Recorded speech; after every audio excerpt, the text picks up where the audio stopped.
coalition seems to be really targeting the group. On Saturday, we saw that footage of Deputy Foreign Minister Tsipi Hotovely calling them traitors, and there's been some efforts to pass legislation to really ban groups like Breaking the Silence from existing in general, correct? I mean, it's not clear how far the Israeli right wants to go. We heard Deputy Foreign Minister Tsipi Hotovely on live television calling Breaking the Silence traitors. I contacted her office. I said, if these people are traitors, how do you propose they be punished? The answer was the Deputy Foreign Minister is in favour of restricting, cutting their funding from foreign governments. Right. No answer about whether traitors should be punished, which suggests it's just rhetoric. But, you know, maybe that's even more worrying and concerning when the word traitor is thrown around without any substance, without any sense that they actually mean it. But when it comes to legislation, following on from recent legislation that forced them to be transparent about foreign government funding, reports now the Prime Minister is backing legislation that would actually ban any group that it judges to be acting against Israeli soldiers. I'm sure it'll be watered down in committee, but that seems to be next on the agenda. Dalia, why does Breaking the Silence have to go out to the outside, to abroad, for funding and try to convince people abroad, these shows, you know, in the UN and other places, and speak abroad about Israeli policies? Maybe because no one here is listening to them? Why? Doesn't that say a lot about their agenda? Well, I want to start with the issue of foreign funding. Let's just start by going to the outside for your money. That actually characterizes the vast majority of Israeli civil society organizations in general, from hospitals to welfare organizations. There is no Israeli civil society organization that can exist without outside funding because Israel doesn't have a very well-developed philanthropy culture. So let's just start with that. The question here is states. The question here is states. I realize, but I think that there's initially a sense that there's these outsiders coming in to destroy our society, and that is, you know, an unfair characterization. But let's start, right, exactly. So let's go back to your question about the Israeli public. I understand why this is so hard for the Israeli public. I think the reason why it's hard for the Israeli public is because ultimately, because you know why? We're talking about their sons and brothers and husbands and sisters and children. These are their own people. Israel is a civilian army. I think it pains people to know what their own children are going through. I think it pains them to know that they are doing these things, and pains them to know they're suffering from doing these things. And it's hard to hear. Nobody wants to believe this about ourselves.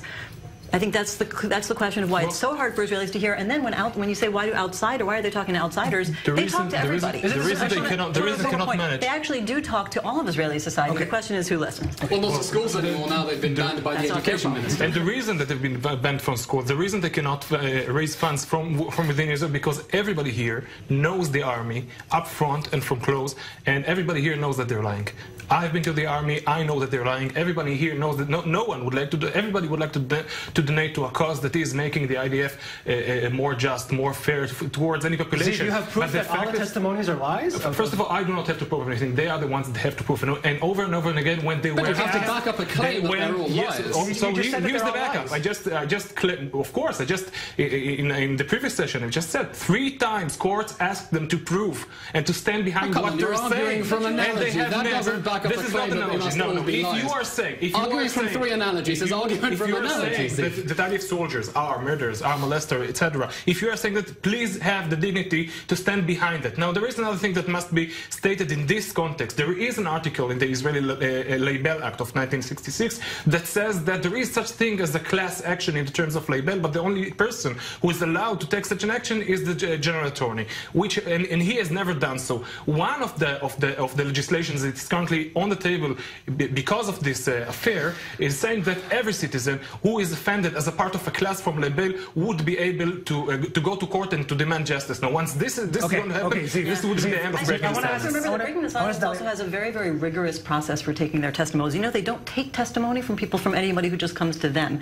They have a rigorous confirmation process of all their testimonies with other witnesses. No, actually you can read all their documents. You can read the testimony, including in this current case. How about we talk about something maybe a little more objective, about Raviv Drukar from Channel 10, a very respected journalist, who did a little study about Breaking the Silence. He took a small sampling, 10 testimonies, found out that 2 were right, 2 were false, 2 were a bit exaggerated, and for the 4 others he couldn't get enough evidence. So maybe there is some truth that not all of them are correct, but maybe Breaking the Silence does have to go back to the drawing board and do their homework a bit better? I mean, going back to the drawing board is one thing, doing your homework a bit better is another. I think that there's always room for improvement. I'm not here as a spokesperson by any stretch, but I think that getting better at what you're doing is one thing. Completely delegitimizing them a priori is the problem in Israeli society. These are people who are telling their experiences. I mean, believe me, I don't think it makes life easier for any of them. I don't think anybody wants to be in the position of being spewed out of your own society, called a traitor, you know, taking this kind of abuse from society. They're doing this not because of any personal gain. They're doing this because it hurts them. And I think it hurts Israeli society to see it and feel it. There are people in the military that their job is to take testimonials such as the one that are published by Breaking the Silence and to investigate them, and they do. And over again, these people who have not, who doesn't have the restraint that a journalist such as Raviv Drucker, which is by the way far from being respectable, has done so. Also, maybe his findings aren't so right either, and we can say that they're yes, I do question his finding, but this is not the issue. The issue is that once authorities look into the materials, they find that they have very least. You brought up Alor Azaria. Yeah, I wanted to say about Alor Azaria. On the question of Alor Azaria, I mean, to back up Dalia's point here about denial, even when we have a case where it's proven beyond all reasonable doubt that this fellow did perpetrate a crime, he did shoot a wounded Palestinian in the field, which under international law would be considered a war crime, shooting someone hors de combat, immediately from the public we hear calls for pardon from the defense minister, from the justice minister. So even when these things happen, and even when it's proven in a court of law that Israeli soldiers have misbehaved, the public finds it difficult to internalize that our sons and daughters that because I believe I'm the one that is not only calling for pardon, but deeply questions the verdict that eventually accused him, because we all saw the video. And as Israelis, we have all been into such cases when you are in practical risk. You can never know whether a certain person is really a threat to you or is he innocent. And we have seen the video. Court didn't agree with that. Well, of course, the military court didn't agree, and the verdict is controversial. People do not agree with it.